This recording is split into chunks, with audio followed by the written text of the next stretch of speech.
Today we are talking about Black Adam, the latest entry in the DC universe.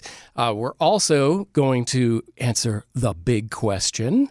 And there's a tweet that has got somebody's underwear tied up into a knot. Whoa. Let's keep our undies on.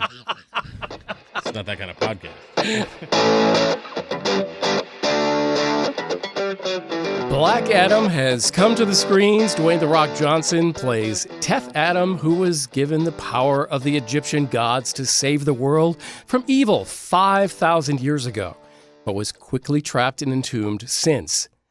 That is until a historian and her friends release him into the modern world. Now calling himself Black Adam, he must decide if he is a destruction machine, or is he free to become something better than what he was when he was created. That's what we're here to find out. No, we're actually here to talk about how good or bad this movie is, what we liked and what we didn't like. Who wants to do an official first take? I think Gover should go first. I'm very no, because I'm curious because I think most of us are going to be on the same page here with some things, but I'm always curious about Gover, not because I think he has bad takes, but because this one I really don't know. But you where also he might think be. I have bad takes. Well, I do, Right, but not for this right. one. Okay. I'm truly curious on this one because I think we've seen the spectrum of the internet on this, from critics to fans to things of that sort. So I'm very curious where Gover lies in his takes. Yeah. I lie right down the middle. I think my son would love it, and I checked my watch several times while I watched the sneak preview night. So The watch check. yeah, it seemed long. It was. It seemed long. It felt long. So I have a couple things right off the bat. If we can just dive right in, Do it. Just wasting no time. Here are my notes from the theater in Spring Hill, Tennessee. Are we ready? Okay. Yes. Did the narrative, because it opens with a narrative, did the narrative record over Zoom? Because the quality is better on this podcast than the sound quality Are you of sure it that wasn't narrative. your theater? Or you're positive it wasn't your theater?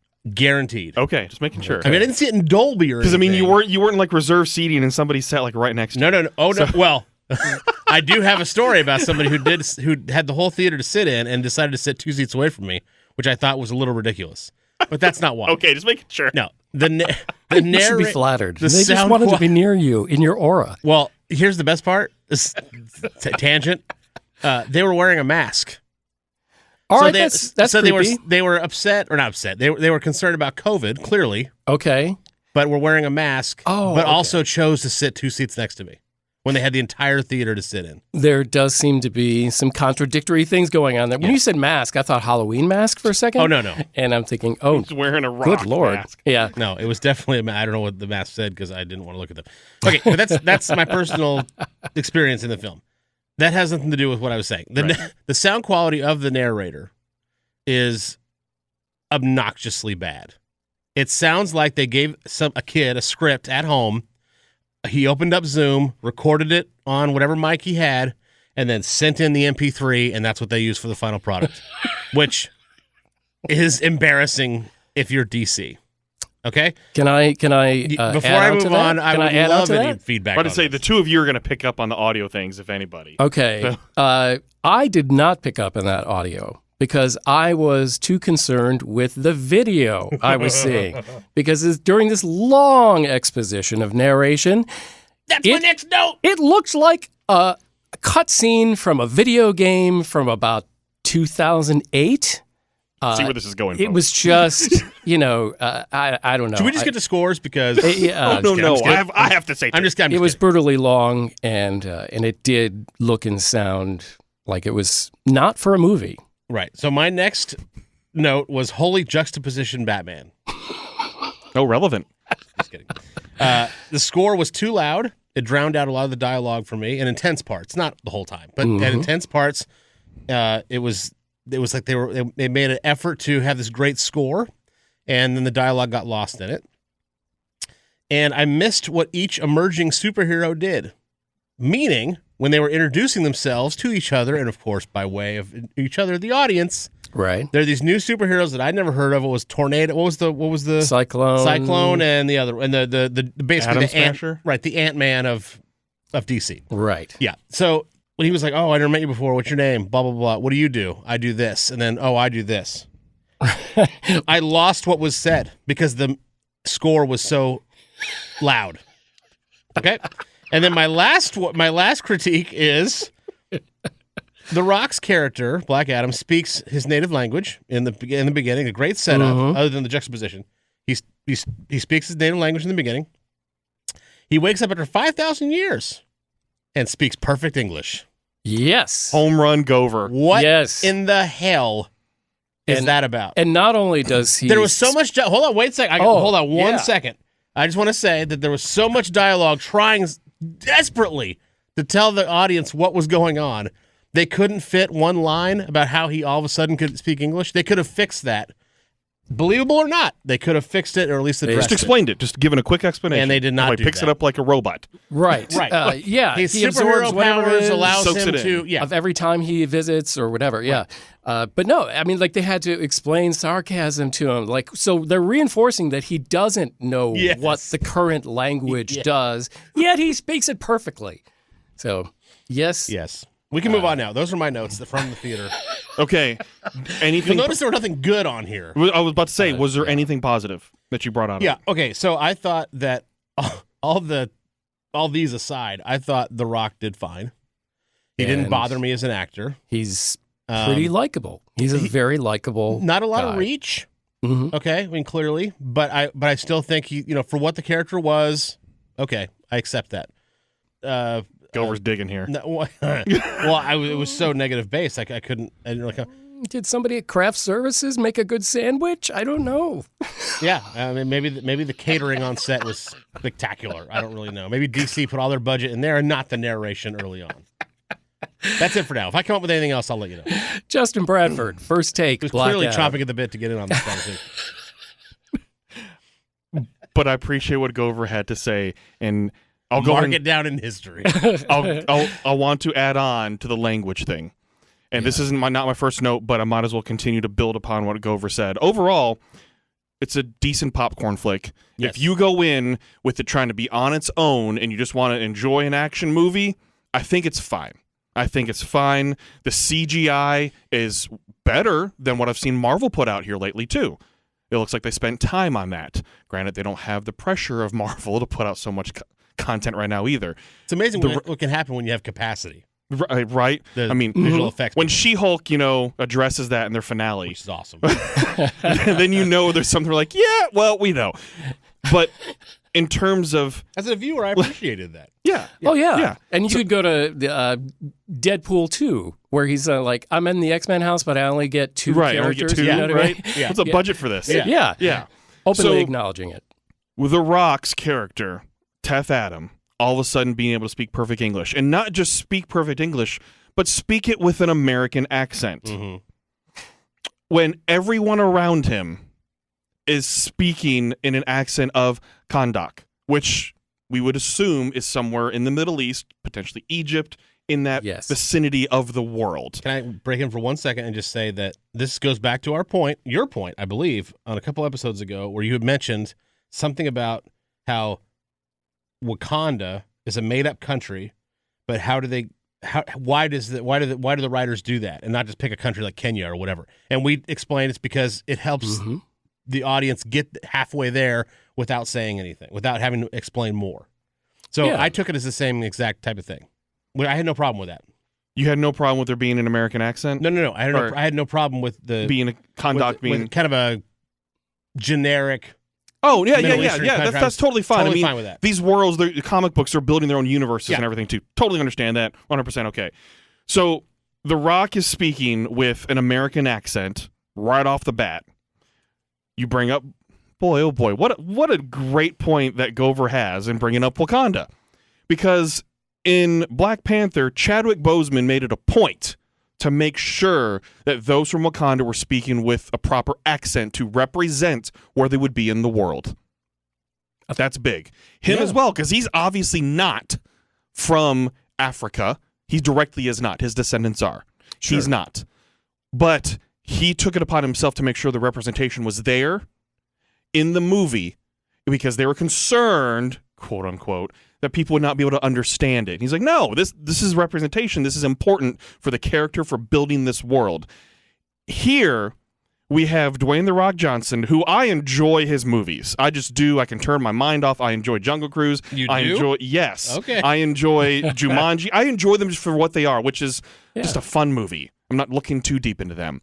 But one of my biggest issues with this is that you have Dwayne The Rock Johnson, who is of black and Pacific Islander descent, Right. playing someone Middle Eastern.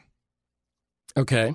And I don't think it's been brought up enough that you have the entire supporting cast that directly represent the part of the world that they're in, and the characters of Kahndaq in 2600 BCE are of Middle Eastern descent, and then all of a sudden you have Dwayne The Rock Johnson, when he Shazams, is playing someone of that descent, just like when he was in The Mummy. Yep. But it's way different nowadays. You see in Shang-Chi, you see in Black Panther, you see in so many different other movies too how important it is of representation. And I thought the supporting cast overall was way better than Dwayne The Rock Johnson in this, because he had to tone it to be Black Adam in this, and I don't think this role was suited best for him, even though that's what he wanted. He made the film happen, right? Hold on. He made the film happen himself. JKG wants to jump in so bad. I'm making a point here because I think it's extremely important. I'm just bringing the It's audience extremely into important that what's happening that everyone in the room. else was represented fine, except for here. They could not find an actor to play this role to properly represent this part of the world. And when you have when DC puts out its first superhero of Middle Eastern descent, he's not even close to Middle Eastern descent. Yeah, I have a feeling that somebody maybe on the set of this movie would have said, we need somebody of Middle Eastern descent, and they said, well, but we have Dwayne The Rock Johnson who puts butts in seats. He does. And they just decided to just let it go. They did let it go, and I have a problem with that. I do, because in my superhero movies, I prefer when the main characters are cast with an actor or actress that is not as well known, because it is really difficult for me to believe that this huge superstar in the box office like Dwayne The Rock Johnson is Black Adam. Most of the time when they're casting someone in these roles, like Henry Cavill, he became Superman.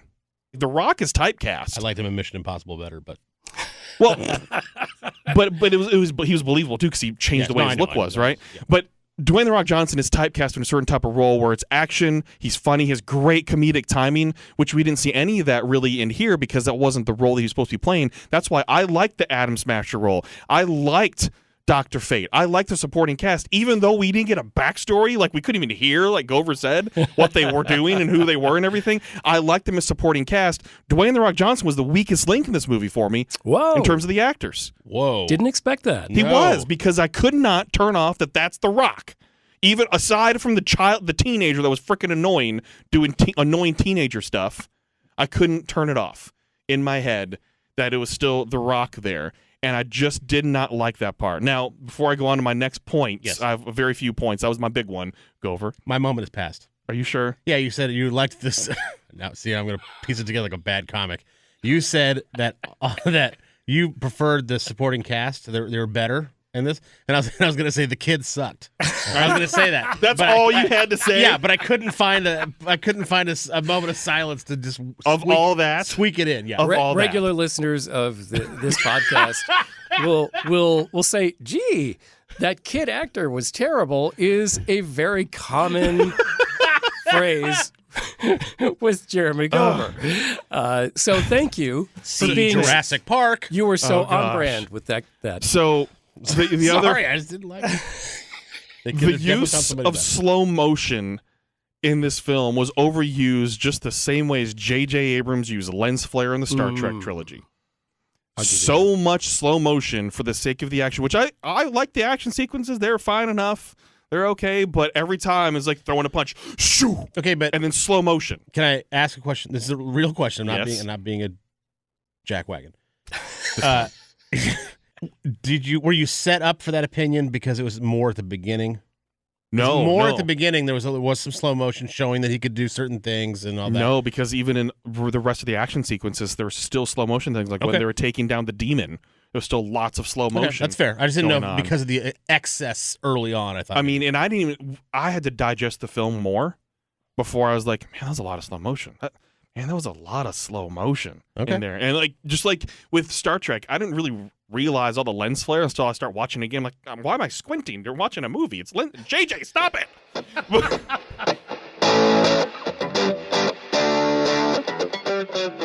This film, in terms of the DC universe, I would like it way more too if we had a little bit of establishment. The only consistent here is Viola Davis's character.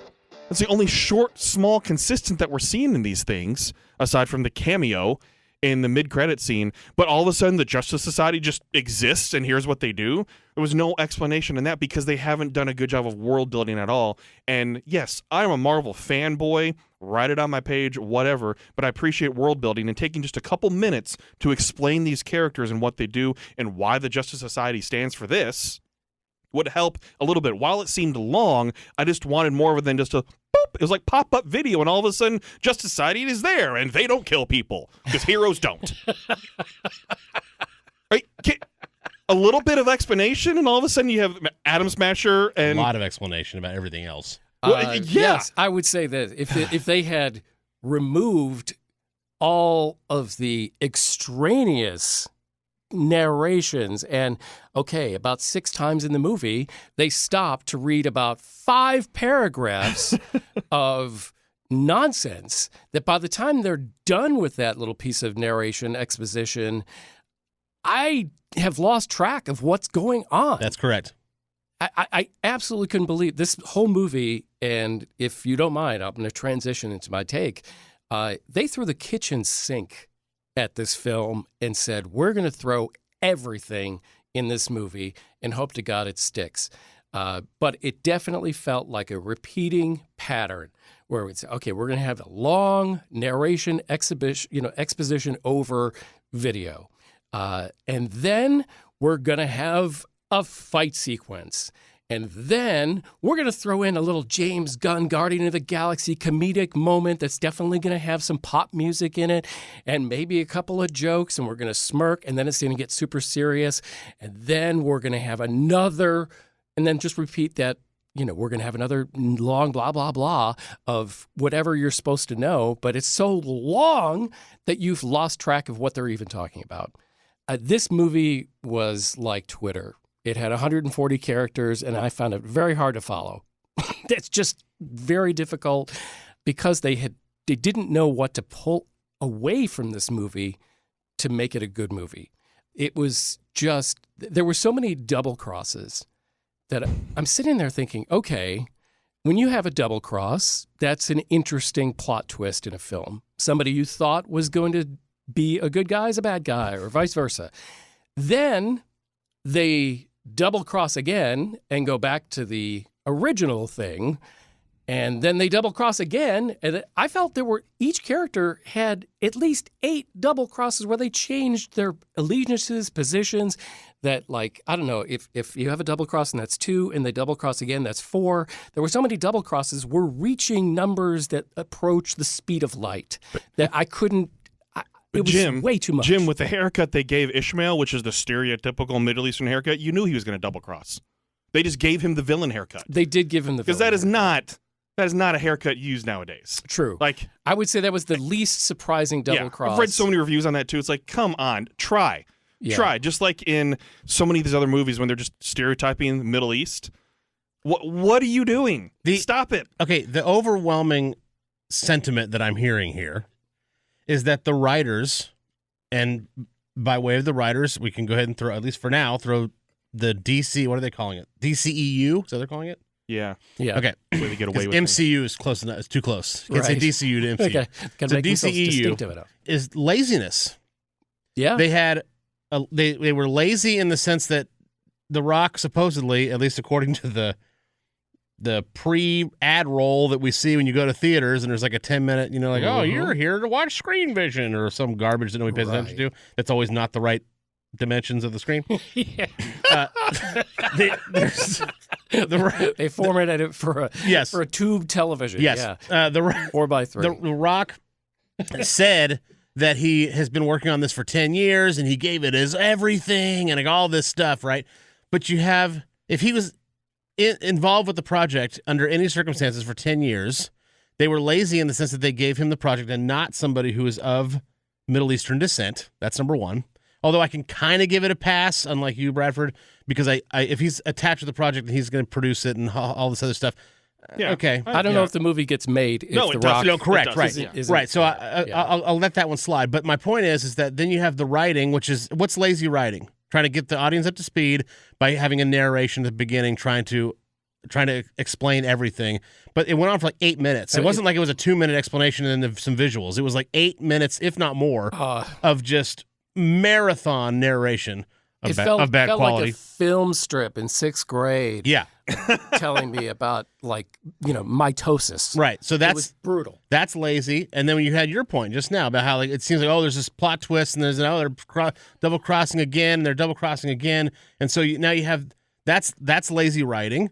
And then on top of that, now your point of saying, well, okay, they gave him the stereotypical Middle Eastern haircut. So of course he was the villain. Yeah, the villain haircut. You're like, why don't you try? They probably thought they were being clever by doing that. Right. Yeah. But instead, it's lazy. It's insulting. Yes, it is. So that's what the takeaway is Black Adam is lazy. That's what it is.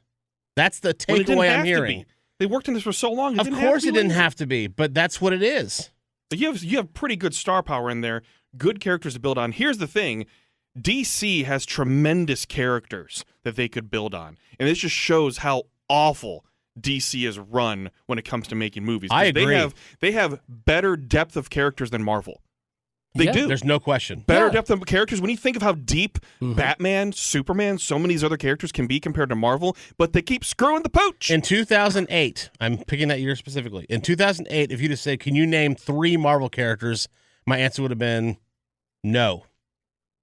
Right. I mean, I just didn't. Sure. I grew up on Batman, Superman. Even though I don't really like the Superman movies back in the day. You say Spider-Man.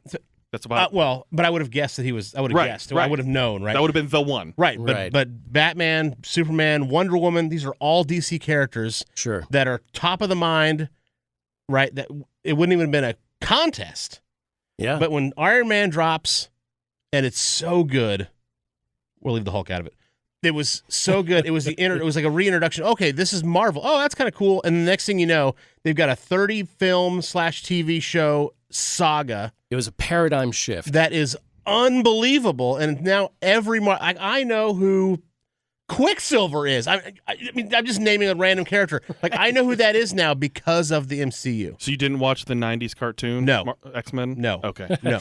But for those of you that are listening and saying, you guys just love Marvel and you just want to dump on. I wanted to DC love this people. movie. Part of this is anger at the filmmakers. That's a good point. Because you have taken something that could have been great and you blew it.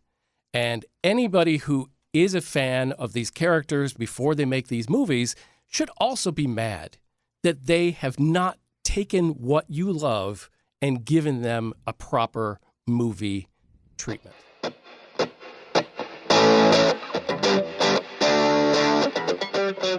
Let's go ahead and give our ratings right now and any final thoughts on this before we get into the tweet. Go for it. The tweet heard around the world. That's right. Am I going first? Yes. Okay. My score for Black Adam is 4.5. I think it is a popcorn movie where you can just kind of turn your brain off and go have a good time. If you suspend the realistic, I don't know the right word. Needing things to make sense? Yes, thank you. The logical sense of what's on screen, that I think if you can suspend that, then I think you'd have a good time. Is it great? No. Is it a movie that I'll go see again? Only because my son wants to see it. That is the only reason I'm going back to see it again. Right. Because I asked him when I got home, my wife goes, I go, McGilly, do you want to see it? He goes, yeah. I'm like, okay, I'll go see it again. And then that was the end of the conversation. Yep. Because he'll be fine. He may not get past the 8 minutes of explaining at the beginning, but after that, he'll be fine. There were enjoyable moments. Did I laugh at a few things? Yes, I absolutely laughed. Yes. I got through it. I did not check my watch, but it did feel long. There were times when it just felt like, oh man, this needs to be wrapping up soon, right? And that's where I started feeling like, okay, this is where there's a problem. When it's feeling long, that means there's parts where it's dragging, even though I'm enjoying some of it. I did like, again, the side characters. Adam Smasher, I thought was great. I'd love to see more of him. I thought he was very vanilla. I don't want to break into your review here, but I thought he was a poor man's Tom Holland. Yeah. But I enjoyed the aspect of, okay, DC is trying to have a little bit of the quips in there instead of playing it so serious all the time. They were trying, and the way they even set his character up with Henry Winkler being old Adam Smasher. That was funny. I thought that was funny. He's like, okay, well, we know he's going to be the funny sidekick. And they did it in such a way, by the way, that they had it like on the phone, like on a Zoom call or FaceTime or something. It could not have been laid out more perfectly. And him going back and forth. I was a little confused. Well, him going back and forth with Hawkman, too, about we're going to have a conversation. Yeah, but then funny. I wanted like a post-credit scene of the conversation. Like, you set it up. Give me something to work with. It would have been a perfect end credit scene. After it's all over, and they're just talking, that would have been so funny. Yes. So they teed it up and never hit it. Yeah. So I liked a lot of the side characters. I liked some of the world building that they could have done, and there was potential that happened in this. I was disappointed in the way The Rock portrayed Black Adam. Is it his fault, though? No, it's not always his fault. Well, no, he's the one. Because the statement you just said was, I was disappointed in the way The Rock portrayed the character. Because he's the actor. Right, but if it's not his fault, he can't change his ethnicity to Middle Eastern. That's not why it's about him being so stoic. I didn't like the way it's portrayed. And him, this being his project, that means he had a say in how the character's being portrayed. That's fair. I'll back off. You better back off. All right. All that being said, I give it a 5. Wow. This is Jim, and I thought this movie was at least 40% too long. So 40%. I literally think they just should have taken a whole bunch out. The comedic scenes, there were a few times where I genuinely enjoyed the camaraderie. I laughed. I really enjoyed we were going to have that conversation, but then they let me down.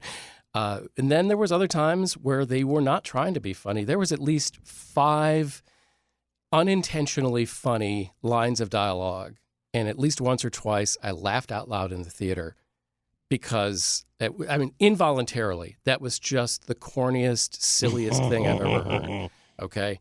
I really did like The Rock. I find The Rock very entertaining. I can look past, his ethnicity. I kind of am just a fan of whatever he's in.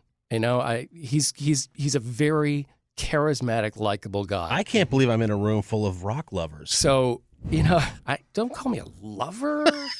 I'm not comfortable going that far. Okay, sorry. But I am very comfortable with Dwayne "The Rock" Johnson. All right. But the parts where they tried to put in, we need like a funny James Gunn scene. And here's where they really screwed it up. There was one of them. I want to point this one thing out, or how badly the audio is mixed. The scene where one of the guys trying to find the crown falls off the mountain and lands on a rock, and his friend is inside the car listening to a cassette tape of Player's "Baby Come Back." Right? Obviously, a great thing. They got you laughing about the guy in the car and his choice of music, which is a very Deadpool-y kind of song. And all of a sudden, his friend and colleague dies a horrible, grisly death, and he jumps out of the car. The music is still playing out the window of the car. They're raising the soundtrack up with this, like, dread, horrifying, perfect for the scene of somebody who just, is about to die, and, just exactly the kind of music they would. But you can still hear the song from the cassette tape playing at the same time while he's 20 feet away, at least 20 seconds after this guy, it's obvious this guy's going to die. I'm thinking, how poorly was this thing edited and mixed? And one of the reasons those scenes were put in there and ruined a lot of things in that movie for me. That was early. It was early. It was early. So I'm going to say, on the strength of It had cool visual effects, and I really liked the Justice League ship. And The Rock is very enjoyable. I'm going to give this a 5 as well. I think if you really turn your brain off, you can enjoy it. Have you seen Skyscraper? Because I don't We're getting to think San you Andreas have. 2, by the way. San Andreas 2, Earth Strikes Back. Didn't he punch the earthquake back into submission? That was Chuck Norris.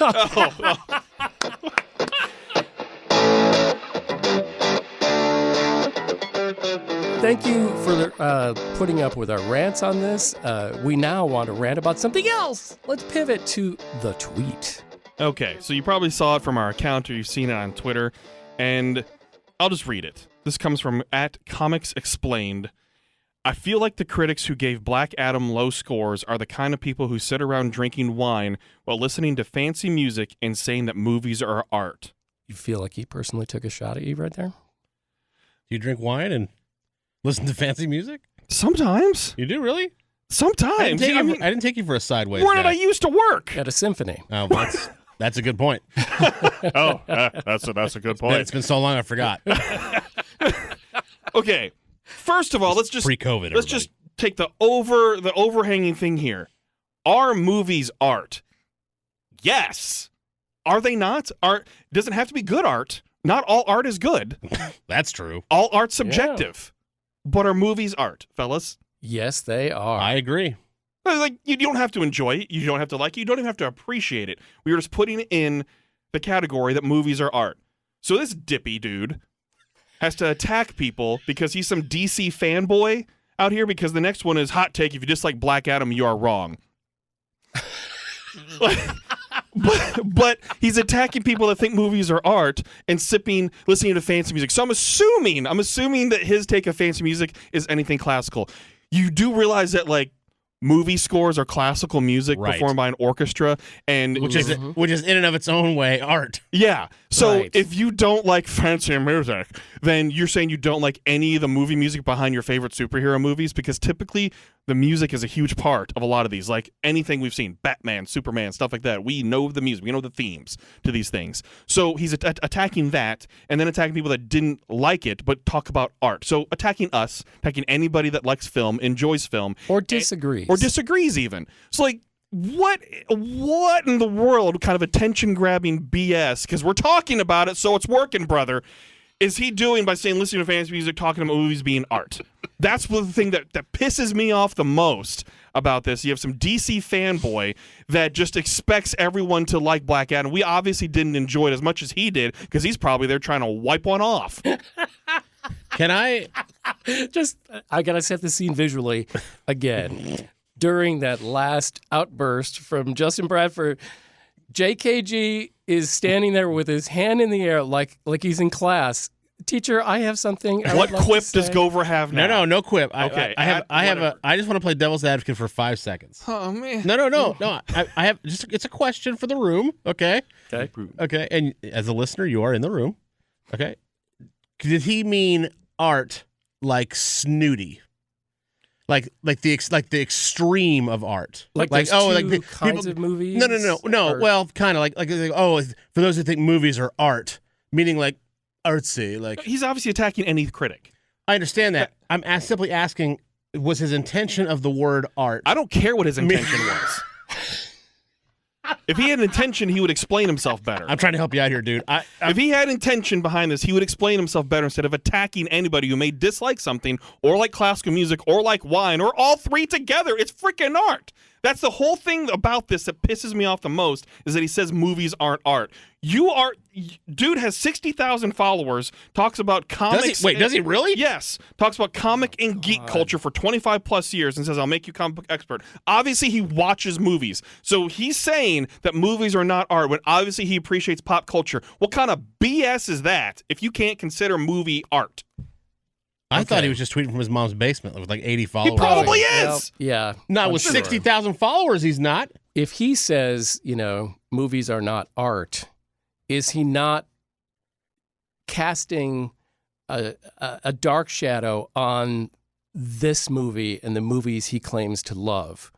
Because he's actually saying, well, my movies aren't art. Well, they should aspire to be. So if you're saying That's they're true. not, then they have failed you, buddy. And I really think this tweet is born out of insecurity. People who are not secure with what they love and what they like, you love and like whatever you want, but don't shut down somebody who disagrees with you because that feels like it hurts. Be confident in your appraisal of a movie. If somebody else or a whole lot of people don't like it, be okay with that instead of casting aspersions on the person who disagrees. Britannica Dictionary says, art, something that is created with imagination and skill, that is beautiful or that expresses important ideas or feelings. Side note, I have a problem with them using the word beautiful. That's an opinion. Second of all, and really what I wanted to say, is that something that is created with imagination and skill. What are movies if not that? Sure. They are imagination come to a screen. It is a presentation of somebody's imagination. Of their vision. Right. Yeah. Therefore, it is art. Movies, Suck music. it. What's this guy's name? Robert. Suck it, Robert. Glad you had to clarify that.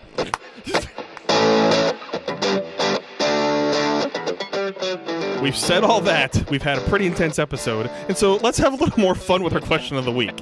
And our question of the Let's carry this levity right into the next right segment. into it. I dropped a hint at what the question was when I was talking about Black Adam, though, which is sidekick. I dropped that in there because the question of the week is your favorite sidekick / comic relief, because a sidekick isn't always comic relief. So you could have, one of each. Things that Gover, I think, had 8. I do have 8 on my list that I will Apparently. pare down for the listeners. So let's go ahead and kick this off because I think there's some good discussion that can happen here because we all enjoy different types of movies as well. I want to start with Jim, though, on this one. Okay. Are we doing sidekick or comic relief first? I would like a clarification first, though. Yes. Are we giving 3 or giving 1 of each? What are we doing? I think one of I think each. one of each.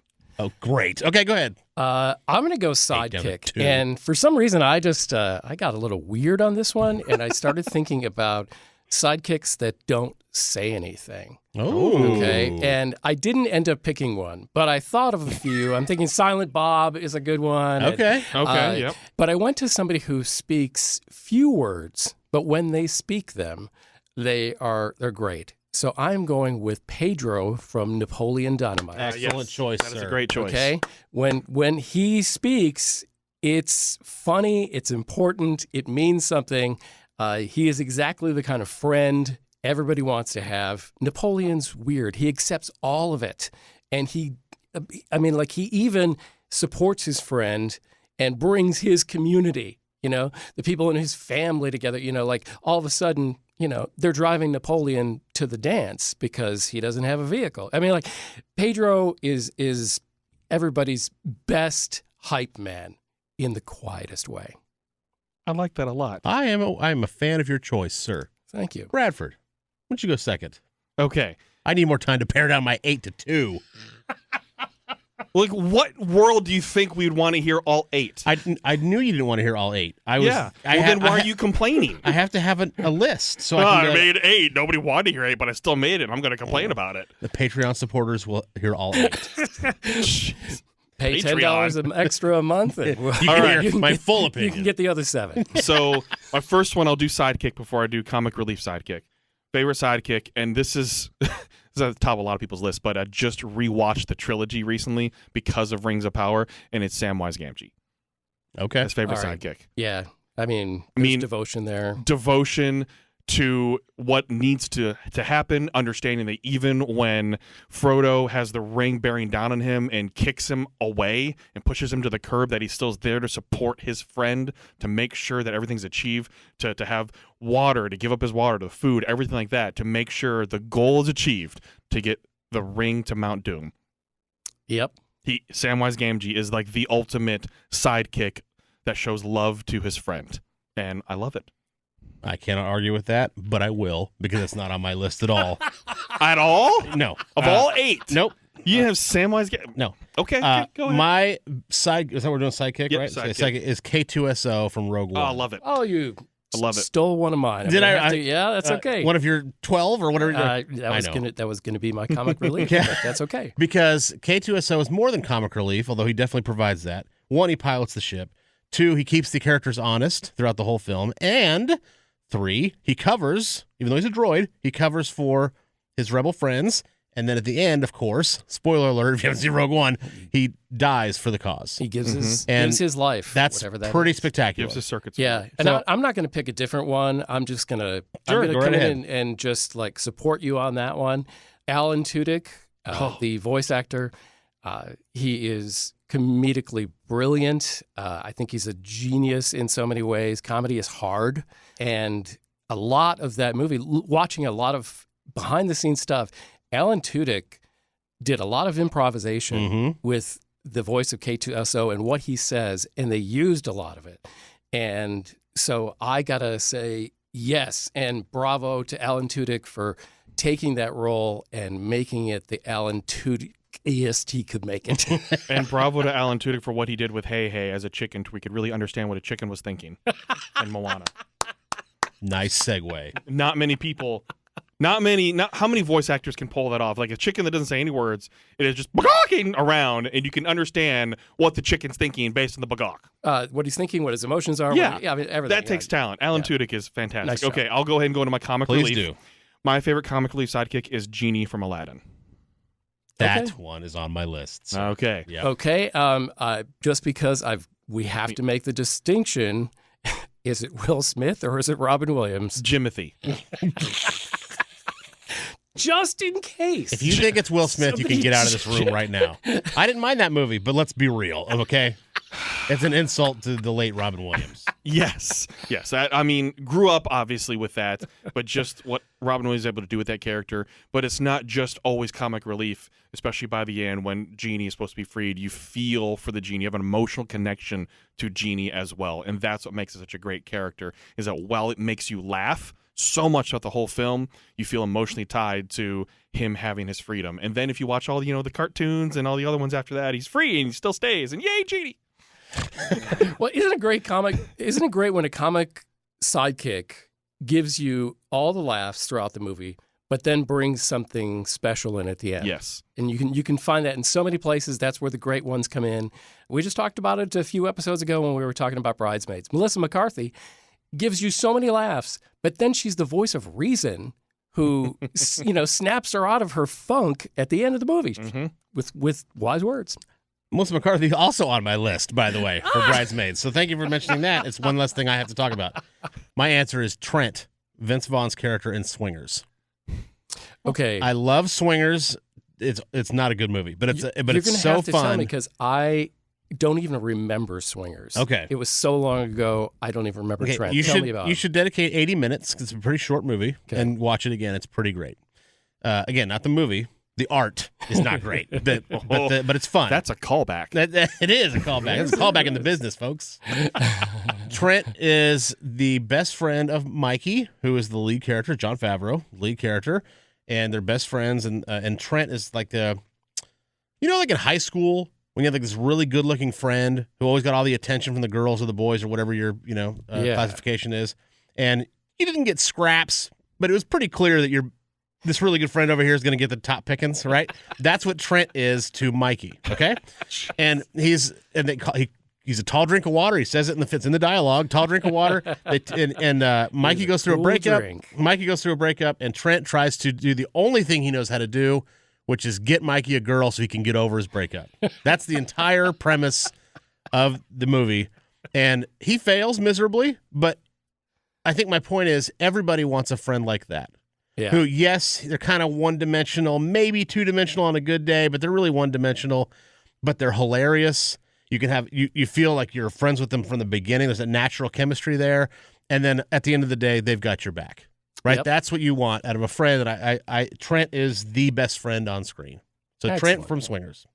All right. What are the other ones that you have? Just list them really quick. I'll list them real quick. Yeah, with no explanations. no, just no. blurt them out. Tom Arnold's Gib in True Lies. Yelena Belova, Black Widow.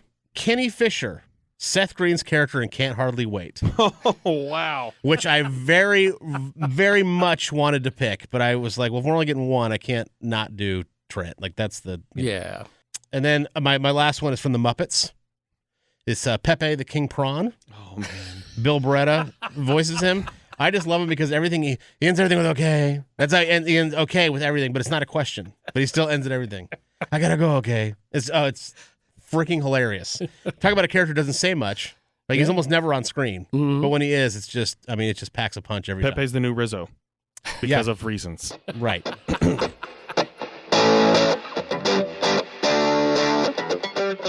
Well, this has been a lively edition of the Untitled Film Project Podcast.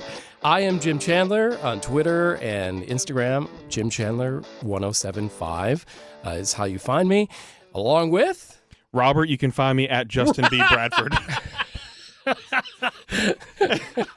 But also make sure you follow Untitled Film Project Podcast on Twitter, Facebook, Instagram, and if anything, please make sure you subscribe anywhere you get your podcast. You can follow me at It's Govertime, Yeah, Robert. ITSGOVERTIME. I welcome Robert's follow, but I will not follow him back. And I welcome any conversation about movies with you at all. Absolutely. Robert, if you're listening, just wanted to let you know that your mom messaged us and said your dinner's ready and it's going to get cold, so take off your headphones and come upstairs out of the basement. And no garnish, because it's art.